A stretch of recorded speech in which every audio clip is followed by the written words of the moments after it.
we have a very interesting program for you today with 3 speakers. They're all going to be talking about different aspects of Churro Week, which takes place in the Española Valley area in New Mexico. And this will be probably, this will be the 10th year. Is that right, Lee? It's 10th anniversary? 2014. Yeah. Yeah, and then we skipped 1 year at least. Yeah, we all had kind of a skip year, didn't we? There's that lost era. Hopefully,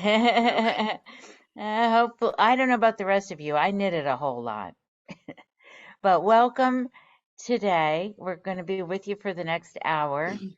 And I'm going to ask Kelsey maybe to tell you a little bit about Weave a Real Piece for those of you who aren't familiar with it as the last few people come on. Absolutely. Thank you so much, Judy. Hello, everyone. Thank you all for joining us today. I'm Kelsey Wiskirkin, and I'm WARP's Executive Director, and I'm just going to briefly share our website on the screen share and just share a little bit about WARP with you. If you're new to WARP, we are an international textile networking organization. We have members all over the world, and our website is weavearealpiece.org. And I just want to quickly share a couple of resources with you. If you would like to learn about other upcoming events that we have under the first tab here, the events tab, you can see all of our upcoming events here. We have this monthly panel discussion that's free and open to all every month. And we also have members only programs monthly. And if you would like to view recordings of any of our previous events, here on the previous events tab, you can read the descriptions for our monthly programs and also view recordings. So that's the resource that's there for everyone. And then I also want to share here on the homepage, if you scroll down, you'll see the announcement about our fundraiser that's currently going on. We are right now doing the fundraising for our 2023 Artisan Support Grants. And this will be our 3rd year giving grants to textile artisans in need. So until February 26th, if you choose to make a donation, then your donation will be matched by the Ellen Merritt Bequest Fund. So we encourage you to visit the website and learn about WARP's resources. And if you feel compelled, make a donation for the Artisan Grant Program. And then also, if you would like to learn more about a membership with WARP, you can check out the information here under the membership tab. So again, thank you all for being here today. And Judy, I'll turn it over to you for the program introduction. All right, very good. Our first speaker today is going to be Lee Alexander, who's the Churro Week coordinator and is on the board of directors of the New Mexico Fiber Arts Center. Lee is a weaver, and she developed and ran their Heritage Blanket program. So I have to find more about that out from you one of these days, Lee. That sounds good. It sounds like what I'm working on here in Western North Carolina. So Lee will be our first speaker, and then each one will talk for about 10 minutes. And if you have a question, type it into the chat. I'm going to monitor that. And if it's a question directly about something that you need clarification on that the speaker said, I'll interrupt them and ask your question. If not, I'll save it till after they're done and we have discussion with everybody joining in after our speakers are completed their remarks. So Lee, please get us started today. Okay, so I got involved with Churro by, I was a weaver and I kept losing sources. And so Churro, I moved here and Churro was here. And I thought I'd have a source of yarn. So anyway, there was a shepherd on the board, and there was a Churro group starting, trying to figure out how to promote Churro wool. And the shepherd wanted a job for his sheep. So it's now, I guess it's a rare breed. It was an endangered species, and a group got together in the 70s to try and bring them back. I think other people will go into more about the churro themselves, but they're particularly hardy sheep, well adapted to the Southwest because they don't need as much water. They can eat pretty much anything. They have a double coat of wool, so it's particularly durable and warm. Historically, it was mostly used for carpeting. When it was used industrially, it was used for carpeting in the factories in New Jersey. Anyway, so there was this group together that was trying to figure out how to promote and use churro, which is still produced on a fairly small scale. So out of that came Heritage Blankets, which I ran for a number of years, weaving blankets out of churro. And then a thumper, we have a wet felting machine, which makes big, huge sheets of felt, which was developed by one of the members of this board. So then out of that, with these two, Heritage Blankets started and Thumper being in use at the Fiber Arts Center, the program director at that point put together Churro Week to sort of promote and educate about churro. So we have classes, we have, actually, I guess I should wait on that. And we've worked all along with the Navajo in Navajo land, particularly Dine Baina, which is Navajo Lifeways Association. So maybe you should go to the map now. Okay. So the churro, the Navajo churro traditions it was originally a Hispanic sheep that then was preserved and used by the Navajo. Sorry, it's just used and preserved by the Navajo, and then it's been rebred with mostly using Navajo sheep. But Chimayo, which is the red dot sort of to the right of Santa Fe, is where the Hispanic weaving tradition is, which Emily Trujillo will address more. And she's also teaching a Rio Grande weaving class for the Churro Week. Then up in Navajo land, they're the ones who have been preserving the sheep, and they're the biggest shepherds of the churro sheep. There's a couple of groups doing buys up in Navajo land where they'll go. There's now one that's related to Roy Katie's group, Dine Badina, which is going and buying fleeces all around Navajo land. Last year they bought about 5,000 pounds. And there's also a guy from Chicago who started going down to buy. The Navajo also raised an Angora goat. So he was buying Angora, and now he's started buying churro.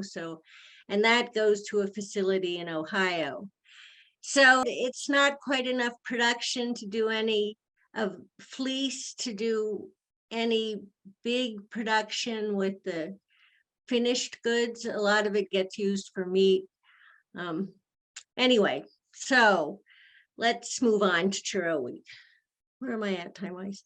So this is the Española Valley Fiber Arts Center. It was started, it became a nonprofit, I think, in '97.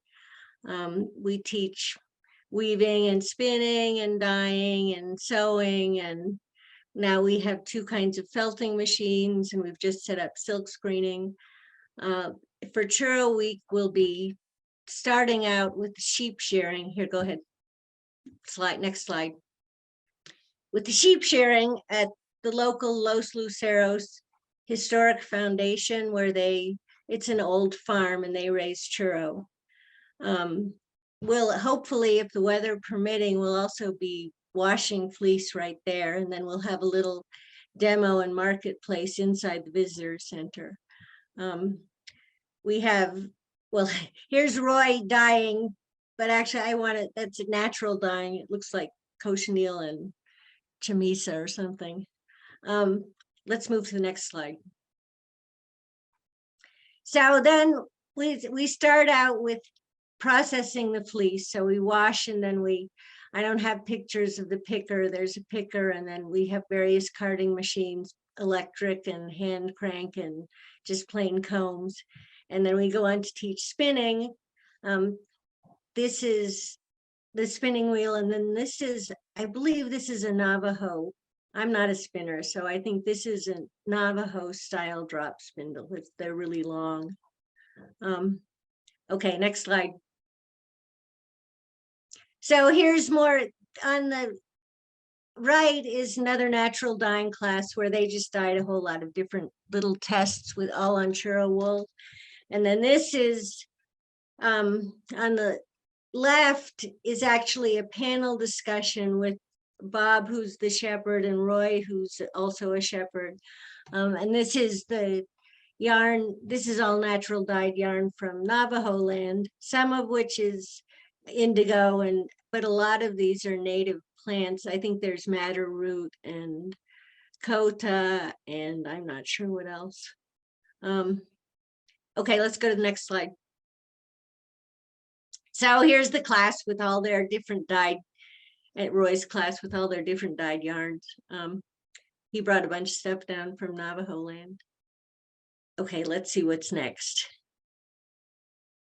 This is the felting machine here that we had developed long ago. And so this is a class, these are all churro felts. And so they lay it out, and then it gets watered and then rolled up and put in the machine in the back, which then turns and thumps and turns and thumps. And so you do this a few times. And so here's two different classes on each side putting out felt.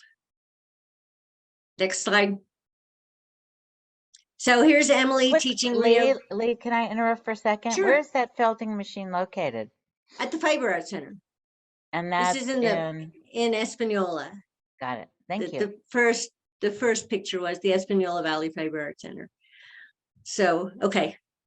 So this is Emily teaching Rio Grande weaving, which she'll tell you more about it, but the Rio Grande looms you stand at. And this might be a churro warp, I'm not sure. Next slide. One more question about the felt. Can you tell us what it's used for? Well, I make placemats and I made rugs. It depends how thick you make it. You can use it for garments. If you use churro, you have to line it because it's little scratchy bags. They were all making, they do just small felts, a whole bunch of people, and they make bags out of them. That's what it's planned to make bags out of. Oh, very good. Thank yeah, you. there's a woman. This is something that we've, in the past, I haven't, because of COVID, since we haven't been really able to organize the big panel discussions, but one of the things is, yes, what you use this stuff for, how to market it. We have one woman who is making burial shrouds with the churro fleece. They are making insulation out of it now. I think there's a couple places, one in Colorado, possibly in Utah, where the original organizer of the churro rebirth teaches. For me, I found that placemats are particularly good seller. Oh, very good. So this is another smaller walking loom. Emily's teaching at this. So, and then on the right is Mark Winters, who collects and did a book on two Gray Hills rugs. He's showing us churro rugs. A lot of these are mostly 2 Gray Hills.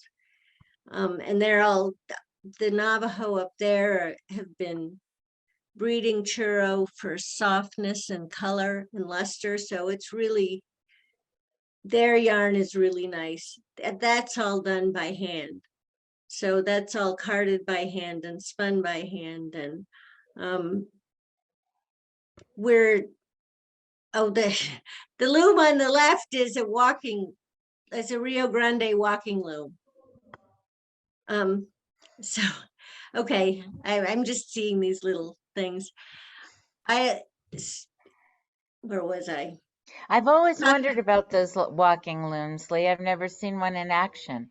So you Well, actually Emily step will up talk and more about step that. down? Oh, okay, good. I'll ask Emily about that then. Yeah, that's her department. Oh wait, I'm not there yet. Is Roy here? Okay. All Not right. that we know of. I just checked to see him, and I don't. If he's using his own Zoom account, there's no Roy. Roy, are you here? If you are, unmute yourself and speak up. Okay. So let's go back a minute. I'm not ready to do Roy's bit.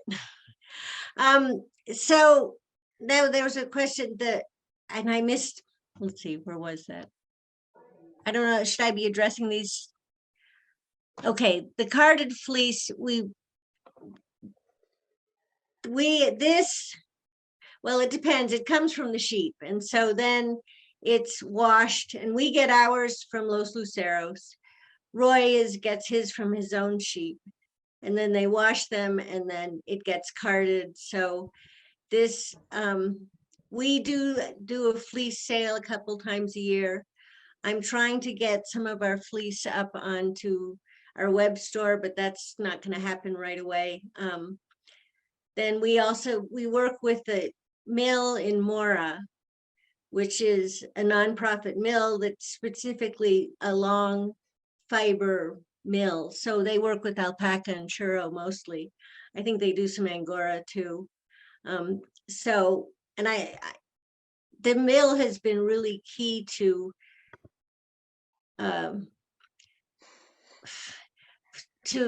making churro products available retail, because a lot of mills won't work with churro. So it's I think it's a woolen mill, a worsted mill. I can't remember. Is that Mora Valley Spinning It's Mill? Maury Valley Spinning Mill. Uh-huh. And since there was a big fire there last year, they were out of business for a while. Now they're back in business. We've always had all our yarn done there. They also make, they'll wash the fleece and then pick it. So you just get sort of fluff, and that you can use for the felting. And then there's another mill in Colorado that makes batting that we can use for the felting. But the Do you happen to know the name of that mill, Lee? Should I check now? No, why don't you just, maybe you can send that to Kelsey, and when she sends out the follow-up to this with the link to the video, then she can I'll send that. Whatever. If you could give Kelsey a list of your sources, that would be helpful, because we have several different people asking. So I didn't know there was that much interest in where we could buy churro. Roy, where are you? We need Roy on here. So mills, I see that mills don't process churro, partly because it's very long fiber. And it's mixed with, it has hemp, which you want to get rid of as much as you can. But anyway, it's a double-haired fleece. And if they do anything else, all the equipment has to be cleaned up so it doesn't get mixed with anything else. So they do they do runs of churro, and then they'll clean all the machinery, and then they'll do a run of alpaca. They also do Angora. They're doing more and more blends because it's a little easier for them, and there's kind of a lack of workers. So I think mostly they're processing churro now, but we just got everyone just got a big batch of churro, so they just did a churro batch. But yeah, it's you don't want to get it mixed up with any other fibers too. So Lee, if we were to come to Churro Week, which is next month, middle of next month, what would we experience? So we said start with shearing the sheep and doing a demo, hopefully a washing demo, and demos in the visitor center and a little churro marketplace. Then Monday, Tuesday, Wednesday is the churro lab to process the fleece. We also have a couple of field trips, one to the Albuquerque Museum, which has the oldest collection of textiles in New Mexico. It may have some of the oldest Navajo textiles there are. I'm not, but they have a lot of Rio Grande. We'll also have a field trip to this Museum of Indian Art in Santa Fe on the Hill, which is to see their Navajo archives, all Churro. Then we have, let me think, we have felt the thumper, using the thumper. We have Rio Grande weaving class. We have at least one natural dye class. We also have a wet felting, a vessel class. There's a colcha embroidery class, which was all done with Churro and is a traditional Hispanic embroidery. Let me think, what else do we have? We'll have we have presentation and lamb dinner, at least one, hopefully, if the Navajo will come and also do a benefit dinner. They're having, it's hard to get that organized at this time of year because the weather's so bad, a lot of people can't communicate. So I think that's pretty much everything. It'll all be on, it's all on the website right now, and then we'll be sending out e-blasts. So if anyone wants to get on our mailing list to get the e-blasts, you can go to the website and sign up. Wonderful. Thank you. So I'll also mention we're a membership organization and would be happy to have you join as members too. Okay, so where are we at time-wise? Should I think it's time to move on to the next presentation. Okay. Well, Roy was supposed to be here, and unfortunately, he doesn't seem to have been able to connect. It's possible it's snowing up there in Navajo land.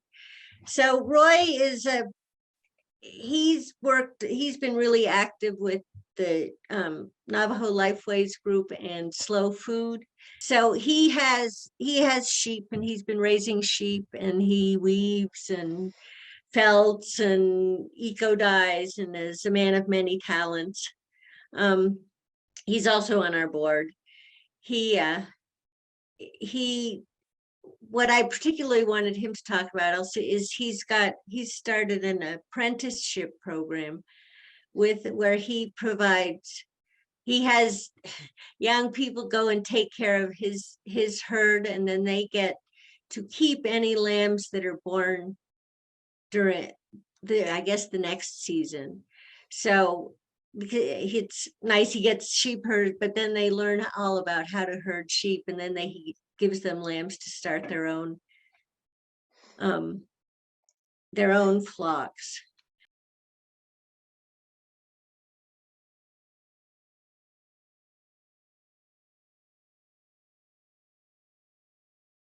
Now it's time for Emily, who is she's 8th generation weaver from Chimayo, New Mexico, who is decided, much to everyone's surprise, to be a weaver. So take it away, Emily. Hi, I'm Emily. As she said, I'm an 8th generation weaver, and I'm just going to talk a little bit about Rio Grande weaving and Chimayo weaving. So Rio Grande weaving is over 400 years old. It's a Spanish tradition, and it has been around since long before it was a part of New Mexico was a part of the United States. I'm so sorry. I'm so nervous.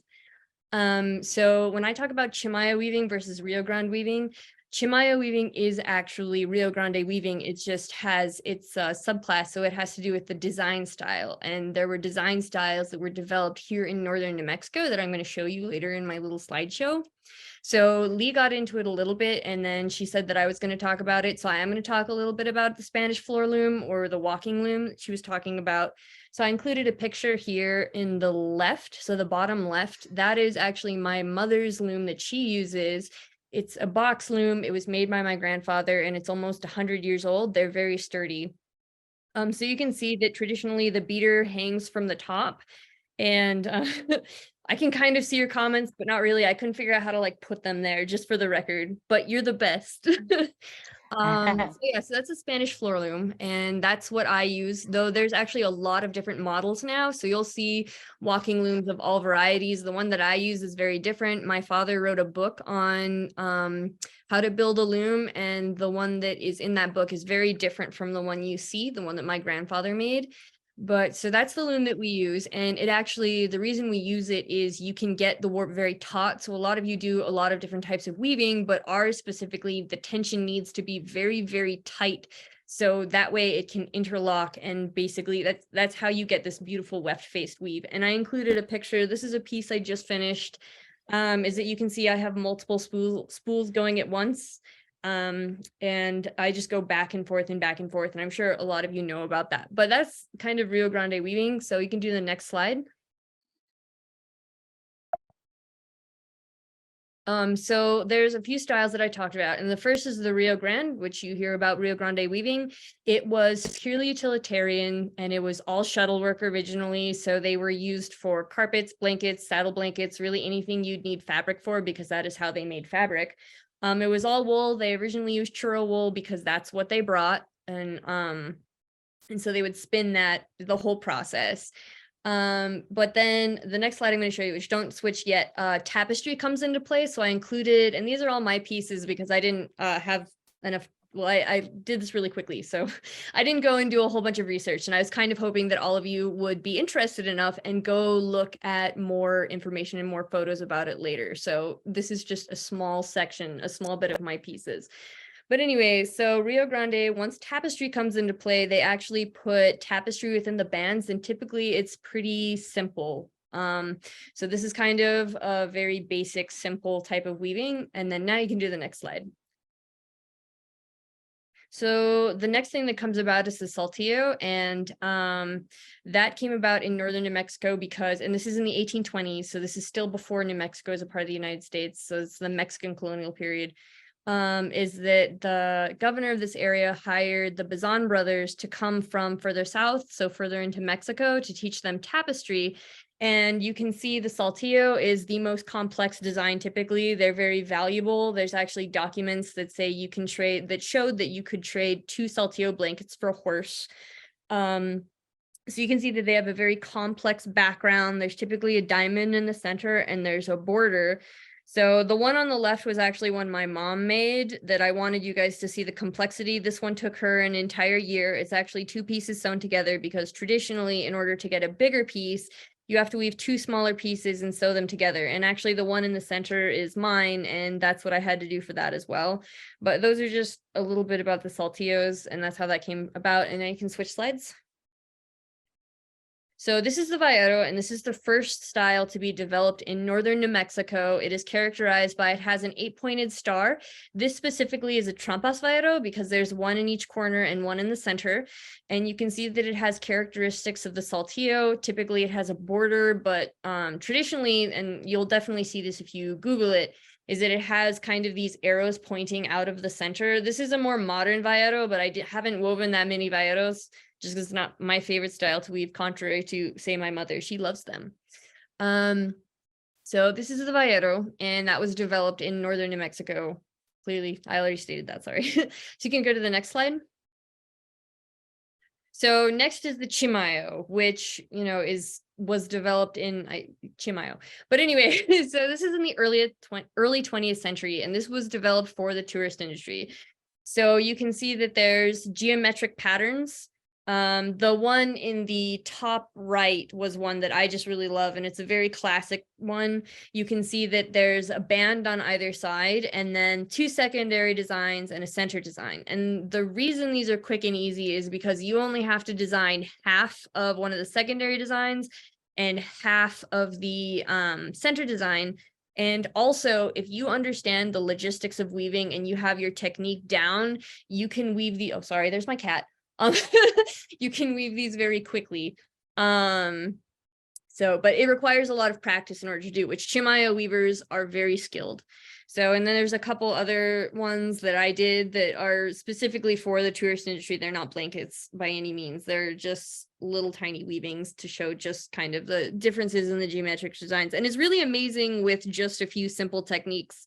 And this is something that I love showing my students. You can make so many variations and it is amazing. But anyway, the next one.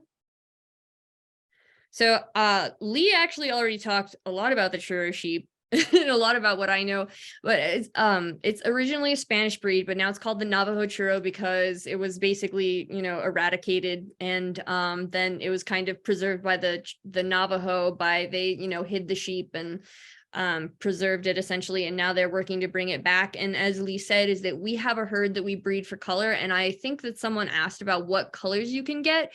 You can get all sorts of reds and browns and grays and whites, and it's just beautiful. It has such a variation, which is something that I think makes it very special. And originally they were brought for meat and fiber, and that was basically, I was expecting everyone else to talk a little more about it, which they did, but if you have any other questions you can ask. So next slide.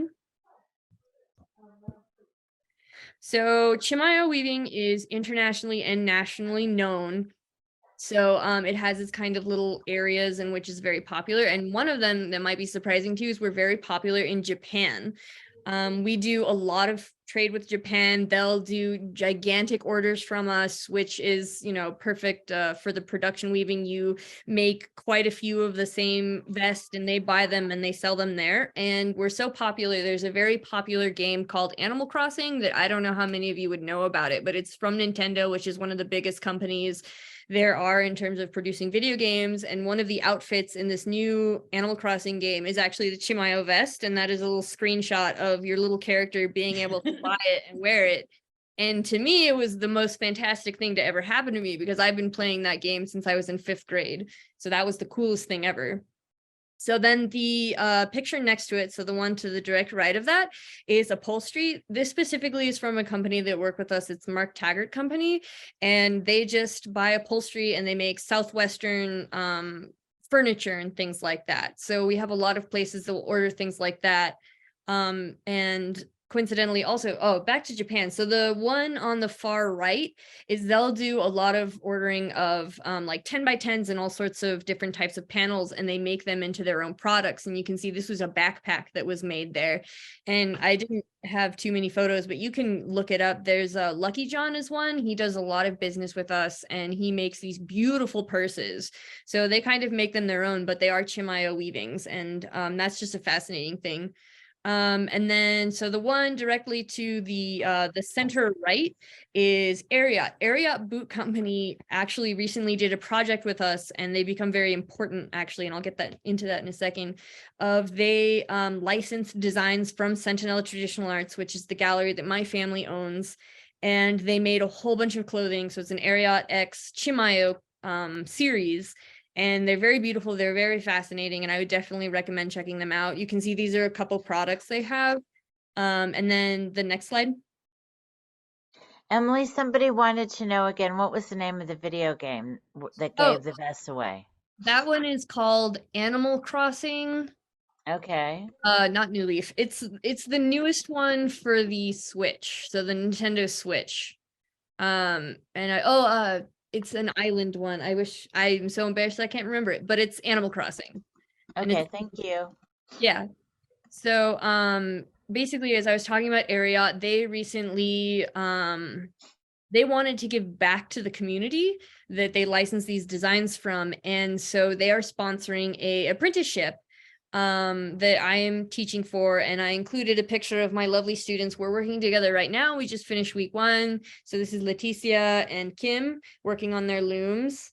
So this is the Chimayo weaving industry is essentially traditionally production weaving. And the thing about it is there are not very many weavers left. And that is part of my job. And what I'm doing is I'm trying to revive it. So this was a perfect project that really I'm so grateful for, and I know a lot of us are grateful for. So I'm teaching them production weaving so they can continue the industry. So I do a lot more artwork than I do production weaving, but there's traditionally the industry is production weaving. And that was something that Roy had talked about, or was going to talk about, as well as his apprenticeship is also, or we also talked, because we got together beforehand, about how that's also a problem in Navajo culture and Navajo weaving, is that there's nobody doing actually getting them out and doing the production of them. So that is something. I am actually the only person among the 3 galleries. I am the only youth, is what I'm going to say, that left Chimayo, and then I went to college. I got 2 degrees, and then I actually came back, and I decided that I wanted to weave and keep this alive. And I am the only one who did that. There are very few weavers that actually do this, and even fewer that do it professionally. There's very little left. Most of the people that did it, especially professionally, have retired or have died, and it's very unfortunate. There's a very small amount of us left. So that's kind of my project and what I'm working on. And so I also do a lot of teaching. You can see this is one of my last classes that with their finished weavings, and they were all delightful. I've never had a student that I didn't like. But so these are the little Chimayo weavings that I have them do. You can see that they've never woven before. Most of them have never woven before, and I let them design their own pieces, but I teach them all the same things, and you can see what they come up with, and it's really cool. So also one of my personal plans is, and it sounds kind of lame, but as I said, I'm trying to promote it and bring more attention to Chimayo and Chimayo weaving. So this is one of my pieces on the top left. And what I want to do is I want to take beautiful weavings and panels like this. This is a Chimayo landscape that I wove in the form of a saltillo. So it's a modern saltillo, and I want to put them on jackets and try and make clothing items because they're popular in other places. And actually Roy was talking about how he's doing a Paris fashion thing, is that it was popular there. So I figured that this would be a great way to kind of bring in more attention and keep up with kind of a modern times. So that's something that I wanted to work on, and that's a personal effort of mine. I actually have 3 children's students that I work with. One of them has been working with me for a year, and they're going to go into Spanish market, which is really cool. And I'm really proud of him. And Spanish market is essentially it's a big, not fair, but it's a market. That was a dumb thing to say. It's a big market where a whole bunch of Hispanic artists come and bring their traditional artwork to a national scale. There's people from all over that come, and so they're going to bring that to them. There aren't very many children there that weave either, but I'm really hoping that we can get this back and at least spread it. You can go to the next one. Okay, Emily, I wanted to let you know Roy is here now, so we can go back and have him talk about his part of it too. Oh, awesome. Okay, once you're done, but you go ahead and finish up. These are just a couple of my pieces. I like to do a more modern twist and things like that because that's just what I have fun with. So these are a couple of my pieces, and then you can go to the next slide.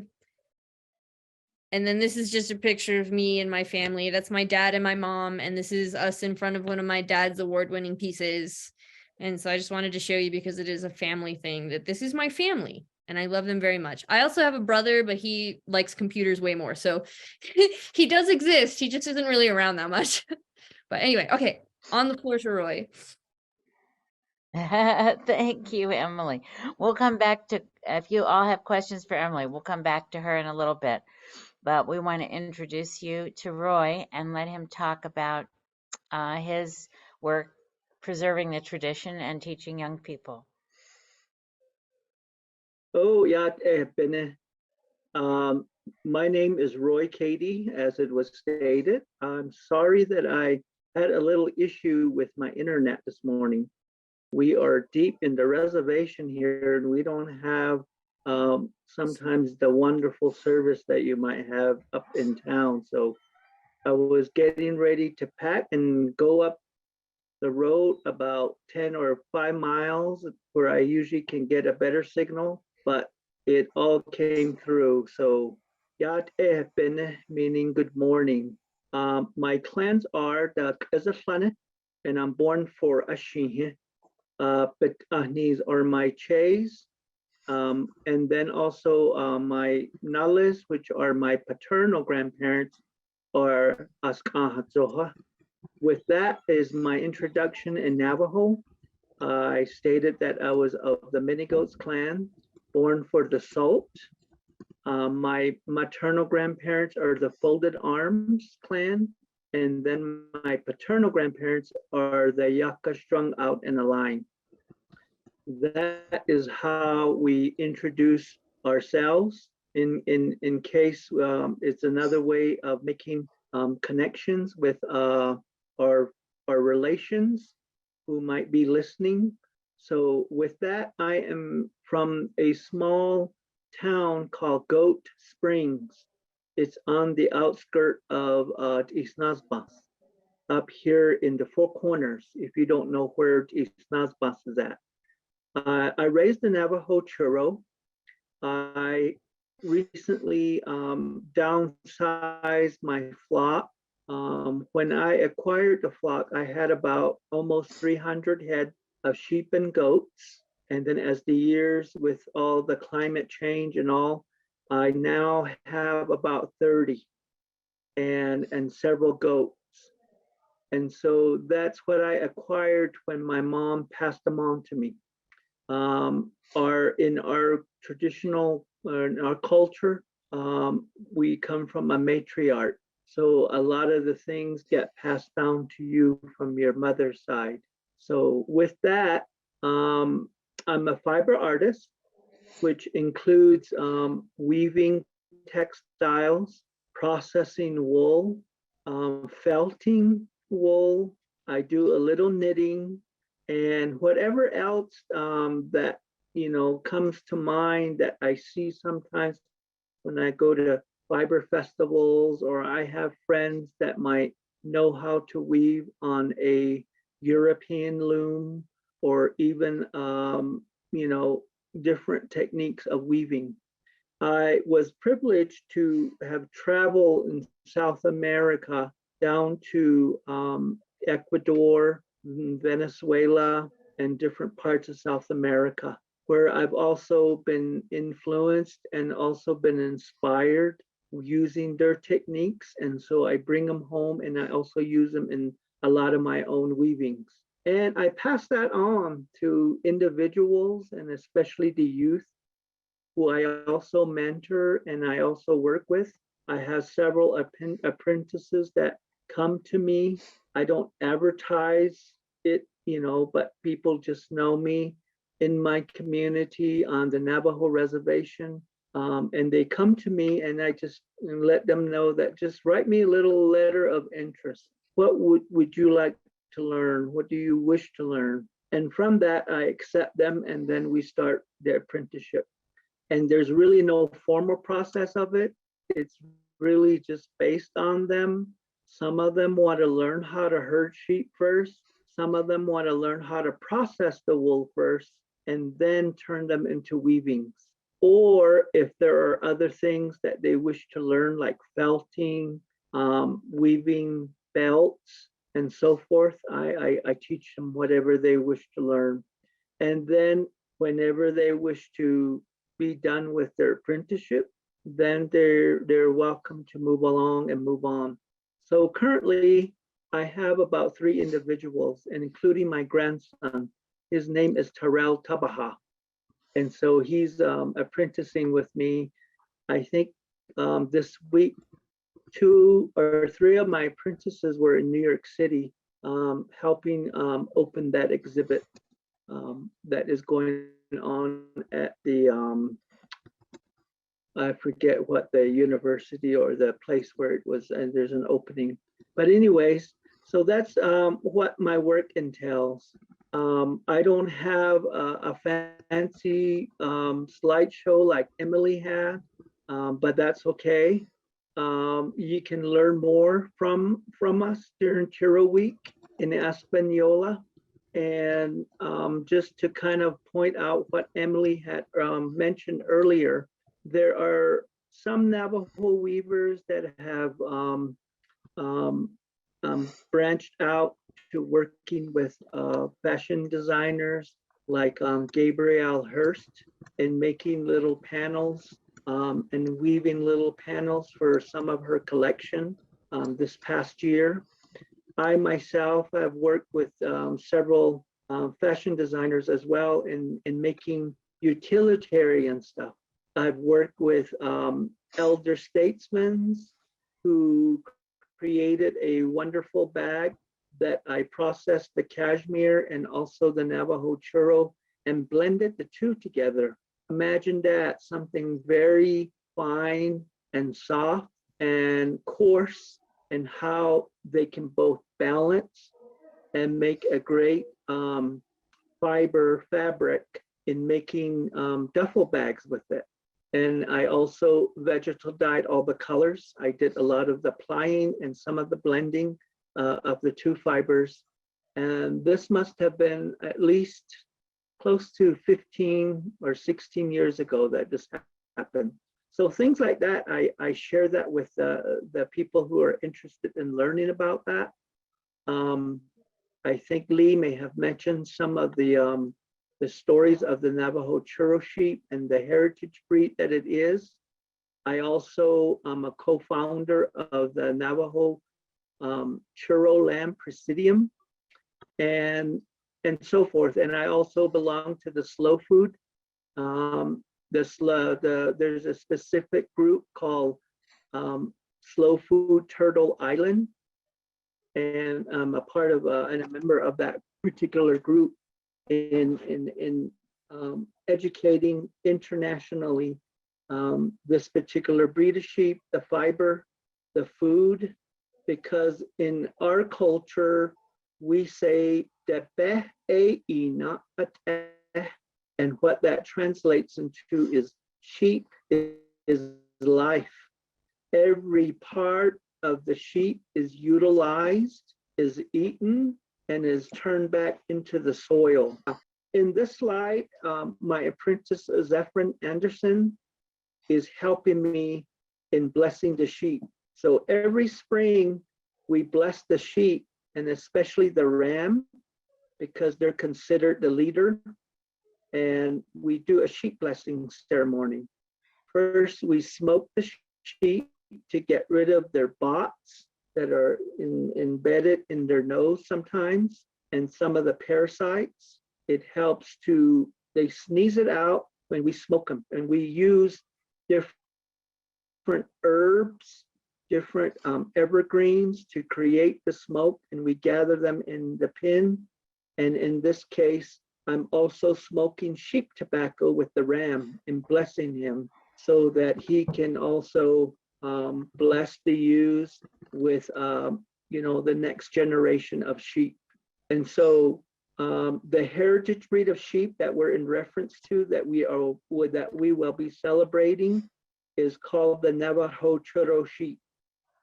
And Emily mentioned earlier where its origin is tracked, but in our stories, the creation of sheep happened at creation. So a particular breed of sheep was created for us, and that we would reunite with this particular breed of sheep at a later time. And so we consider the Navajo-Churro sheep that is supposedly it came from Spain. But in our creation story, there's a beautiful rendition of it and how the deities brought down a handful of clouds to shape the body. And they looked around and they saw some very straight willow sticks and broke them into four pieces and inserted the body with willow sticks, and took down the rainbow and brought down the rainbows and molded the horns and the hooves of the sheep. And then they brought over some white dawn, the fog, and shaped the face of the sheep. Saw some rock crystals and placed them in the eyes, and then found some sheep tobacco and placed them in the head so they could hear. And then after the sheep song was recited, and then there was breath that was blown into the sheep, and then it made its first call, and that was when we acquired the sheep in our stories. And then of course there's the four directional sheep that we refer to, and then there's also the center sheep, white to the east, blue, or sometimes we refer to it as gray to the south, and then red to the west, and then black to the north. And then in the center, we have a multitude of different colors, which usually become pinto sheep. And so that's how in our traditional stories, we talk about sheep and how it gives us the initial father and motherhood. It teaches us to rear children. It teaches us also to take care and maintain the land. And in turn, it gives us nutrient. It sacrifices itself for us.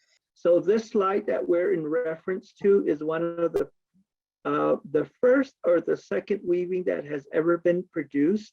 And it's utilizing indigenous grown hemp and the Navajo-Churro. And then all the colors that you see in there are the natural colors of the sheep and vegetal dyed, and also using different techniques like the twill weave techniques, some European techniques that's called the sumac technique. And so this particular piece that was woven with my grandson, who was apprenticing with me at the time. And so I taught him the different variations of weaving techniques and the different twill counts and how you can, integrate them together to create this wonderful wall hanging piece, which also gives it textural type of effects, because sometimes weaving has just a flat medium, and that's all you see are just the designs. But when you bring in the different techniques to give it texture, then you start getting different dimensions. So that's all I have. Thank you. Roy, thank you so much. That was really beautiful. A few of you have been asking about contacts, and Kelsey has that slide here at the end. So if you want to write down the name of the website or email for more information, that's where you go. But I see I see a good question. Oops, it just slipped away from me. Let me zoom back up.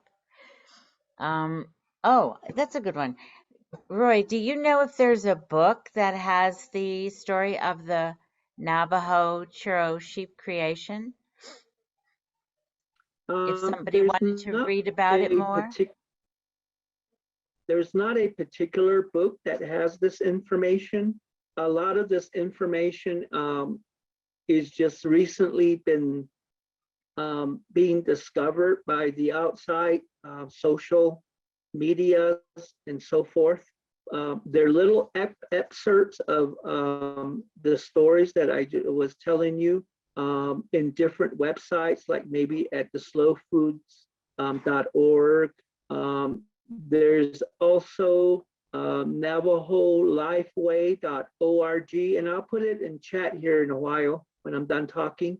And you can also read a little bit about what I just shared with you. There's also a wonderful Navajo co-op that just recently formed, Rainbow Fiber Co-op, and they also have some of these stories. And like I said, they're just little excerpts of stories that are being shared. The Navajo-Churro Sheep Association also has a little bit of the stories on their website, and then the Navajo Sheep Project as well. So I'll put that all in chat. Thank you. Right. Thank you. Yes, please do put that in the chat. Okay, this is a question. I'm not sure if Emily can speak to this, or Roy, or who wants to take this one. But the question is, how is the Navajo-Churro wool spun? It looks soft in the weavings. And then also the hemp. Do you want to take that, Emily? I think you're muted, so you have to unmute yourself.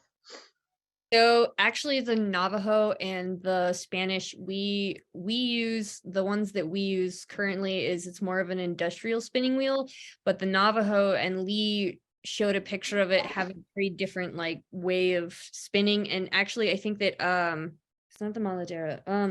My mom would scold me so much. Is it originally the Spanish, I think it was a different length was developed or something like that. Actually, Roy, I don't want to give you any false information, so maybe I should let Roy talk about it.